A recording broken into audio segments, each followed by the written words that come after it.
James Steinhubel with TVU on the Health and Wellness Channel with Brittany Meredith, registered psychologist with Power Psychology. How are you doing today? I'm doing great. How are you doing? Very good, very good. It's so nice to have you on the show today. Yeah, it's really awesome to be here. Thank you. I just wanted to ask a quick question. I know you guys are busy. You got new clients and regular clients that are coming in. What kind of things are you focusing most on right now? Yeah, so in our practice in general, we focus a lot on trauma and anxiety related things, and of course, grief and loss. So I think for everybody right now, grief and loss is certainly a big theme that we're all dealing with. On top of that, lots of trauma kind of being triggered by the circumstances that are going on right now. I'm finding this especially, for people who are living alone, it's very difficult.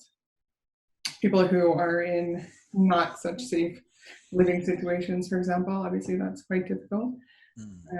People who have different attachment traumas are finding the social isolation particularly difficult, not being able to be around people, right? So generally that kind of thing. I think grief and loss is probably the biggest overall consistent theme that everybody would be dealing with right now. Okay. So just to create a little bit of context and for the rest of the questions that I want to ask you about, you have you're a registered psychologist, and then you're EMDRIA approved. So tell us about both. Yeah, so EMDRIA is that acronym there. It stands for the EMDR International Association. So that means I'm an approved consultant with that association. So I do EMDR therapy, but on top of that, I do EMDR consultation, and I also do coaching and training with EMDR, and eventually I'll work towards doing training as well. My colleague Sharon Meredith in our same practice is a trainer for EMDR right now. So we do that together, the coaching and training. And what is EMDR? EMDR is a type of therapy. It was originally developed for PTSD and trauma, but it's something that we use all the time for a lot of things now, including grief and loss, like I mentioned. So it uses, traditionally it was started with eye movements, but it's any kind of what we call bilateral stimulation now, or dual attention stimuli. So when we think about our experiences and we use this dual attention stimuli, it helps us shift things so that we can change our beliefs, for example, or change the way that we look at experiences that we've been through. So, and then registered psychologist, that's your professional designation then? Yeah, so that's a registered psychologist with the College of Alberta Psychologists. Any province that you're in, you have to be with the registering body in that province. Okay. So then, there was lots that you said there that was very interesting, and your the list of techniques or strategies that you use with your clients is not vast, but there's lots to talk about. But there's two interesting things first. Strathcona County Family and Community Services providing walk-in counseling. Yeah. Is that a community service thing that you do? Yeah, it is. So right now they're doing all, I believe, telephone counseling, and most of the, I think all of the, I can't think of the word.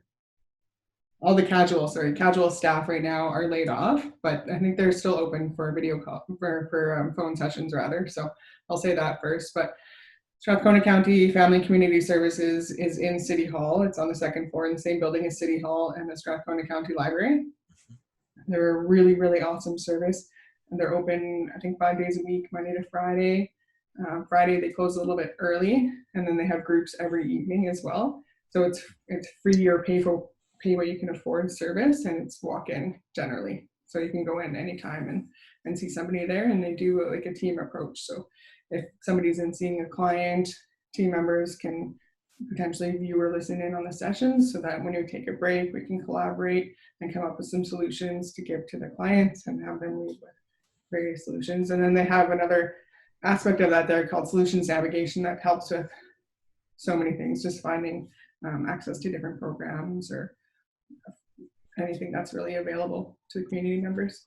Well, that's very admirable community service, so thank you.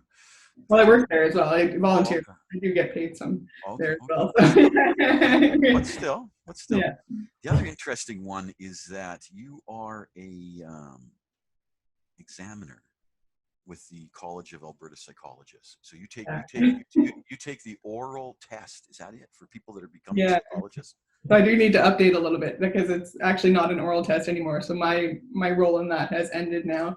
So I need to update my information. But it's an ethics and jurisprudence exam. So I was on the examining board for I think a little over a year or a little around a year.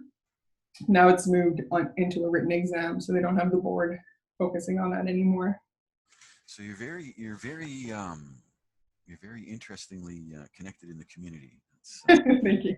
It's good to see. It's good to see that our leaders who have strong and successful businesses do that kind of work.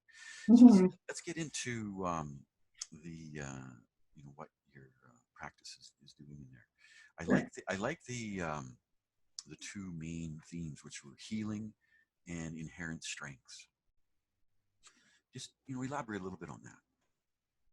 So in regard to healing, EMDR and our kind of way that we like to think about things in general is that we're always trying to move towards healing. Mm-hmm. So we feel that every individual has, and relationships also have the capacity to heal, and we're trying to move towards healing consistently all the time, right? So we're just kind of helping to facilitate that healing.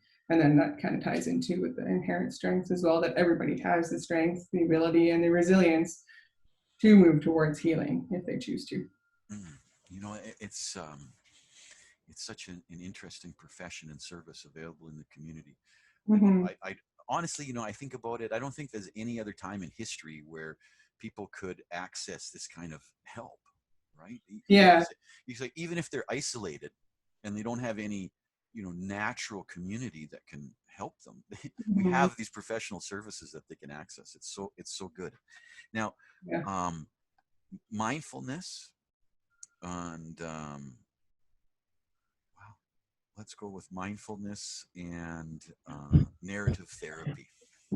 Sure. Mindfulness is, when it comes down to it, kind of the practice of being in the present moment in whatever situation we're in, both internally and externally. Mm-hmm. So that's really just something that we help individuals learn to practice. It just helps us, feel more secure in the moment and helps us be more present in our day-to-day lives. Mm-hmm. Narrative therapy is just one type of therapy that focuses on the problem being external from the individual. So they say, the problem is the problem, the person is not the problem. So the bulk of the therapy is centered around that belief.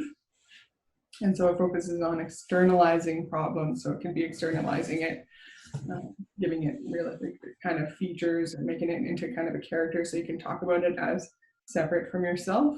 Mm. And then reauthoring your story based on what that looks like. It could be anything. It doesn't have to be like a creature or something like that, but just something that personifies what the problem is. So if it's anxiety or if it's depression, like one that's common for depression, for example, is like a big black cloud really influencing you. So really kind of getting to know that and then rewriting the story around it so that you can overcome it.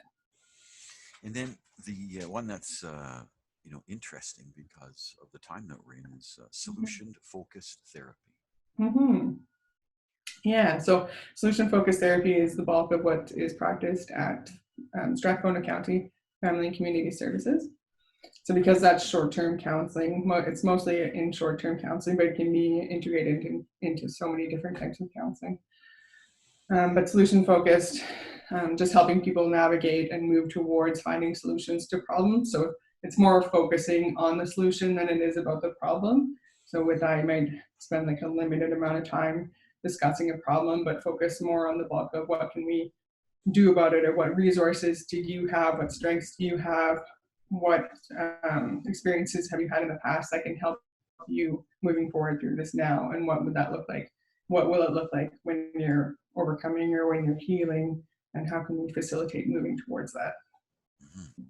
So Brittany, we're talking about a time where, I've seen people just go into despondency, but I've literally seen people, writhe on the ground, almost like at a seizure level. So there's that whole gradient there, right? So we're dealing with the COVID has pushed people into, I think, manifest, I don't know if that's the right word, but acting out the things that are wrong that you need to get help with, right? So, so on your website, you've got things like post-traumatic stress, bipolar disorders, and then body focus repetitive behaviors. So in this Mhm. heightened stress times, of those three things, how can people recognize that, oh, I'm demonstrating, post-traumatic, or I'm demonstrating bipolar, or I'm demonstrating body focus repetitive behavior, so they know that they need help, they can figure it out themselves. Mhm. I'm sorry, what was the question again? With those things, what signs do people need, that they can, in this time, because of the extra pressure, that I'm demonstrating post-traumatic stress, or I'm demonstrating bipolar, or I'm demonstrating body focus repetitive behaviors, so they don't have Mhm. to wait for a family intervention. I'm in this, I'm doing things, Mhm. what kind of self-recognition can people go through, so they need to phone you? It's a big question, James, because those things are quite different in that regard. So, I mean, in terms of post-traumatic stress, if people are finding themselves quite activated by things that are going on, or that they're hearing, or that they're thinking about, if you're finding that you're consistently feeling physically elevated, for example, like you can't take deep breaths. Sorry about my dog there. You're feeling like you need to escape. Your body feels activated, and your mouth feels dry. Maybe you're finding it hard to eat, that kind of thing. Those would certainly be signs that anxiety is kind of driving the bus, right? And so that's a good time to get some help. Hmm. That's the same for for PTSD and anxiety. For bipolar disorder, that's a bigger answer, I think, because there's so many factors related to that. Hmm. It's the anxiety and the mania side of it, but depression as well. So, uh, yeah, a loaded answer. There's lots of signs. Bipolar disorder is a difficult one because it's so different for so many people, right? So just learning individually what are the signs for yourself that bipolar depression, for example, is kind of creeping up. There's signs and whispers and things that your mind kind of says, or the depression kind of says, that indicate that things are going that way. Or if you're feeling manic, like not being able to sleep as well, or not sleeping a full night, obviously, multiple nights in a row would be a sign that things are getting to a point where it's important to get some help, right? Hmm. With some bipolar disorders, if you get the full-on mania, it pretty much requires hospitalization. Hmm. And then in regard to body focused repetitive behaviors, that's things like hair pulling and skin picking disorders, severe nail biting, nose biting, and cheek biting, and that kind of thing. So those are really difficult for people right now because they rely a lot on distractions.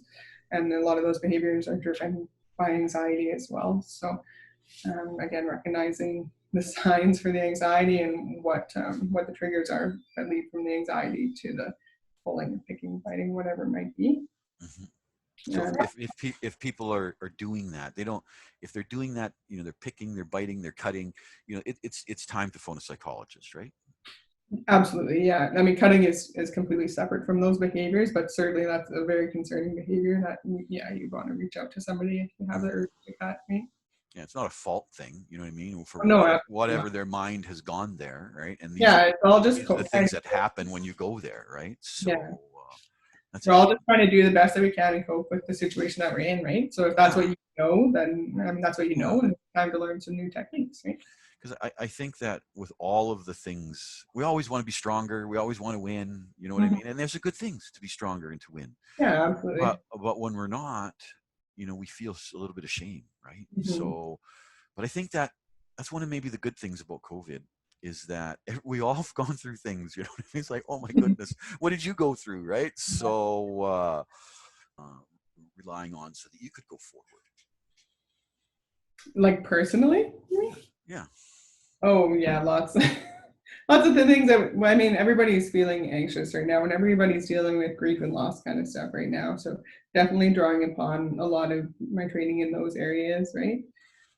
So yeah, certainly using lots of the techniques that I teach clients about grounding and breathing and all the good self-care stuff and ways to keep yourself, emotionally regulated, because it's a difficult time for everybody right now.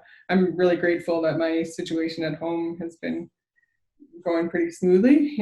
We both have the ability, my husband and I, to work at home, so we're really privileged with that.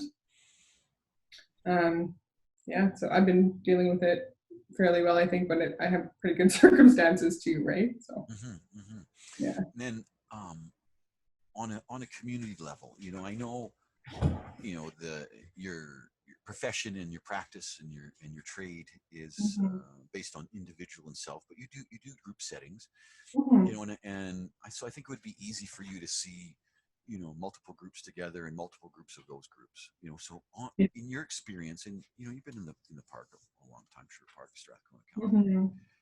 You know a lot of people who are going to see this are going to know you. So in your opinion, not as a sociologist, but as a psychologist with lots of experience, lots of connection to the community, what words can you share that are pertinent now at this point that we're at in this restart, go forward? Yeah, I mean, I think the slogan that has been on Dr. Hinshaw's tongue the whole time is that we're all in this together, and I think that just continues to be true, right? And we're all here to support the community and do everything that we can to help with whatever is needed, right? Whether it's COVID related or crisis related or anything that comes up, and just making sure that we're accessible, not only through virtual means, making ourselves accessible for counseling, but also financially accessible, right? So that's why we're offering student counselors as well, and our students are at a reduced rate right now, and that kind of thing. So yeah, I think just we're all in this together, and we're here to support you, and we can all support each other and get through it as a community. Excellent. How do people get a hold of you?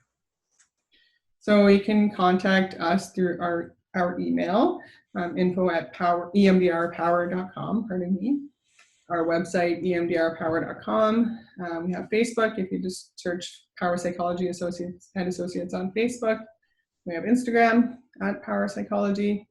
You can phone us. Our phone number is 780-467-0700. We have online booking as well.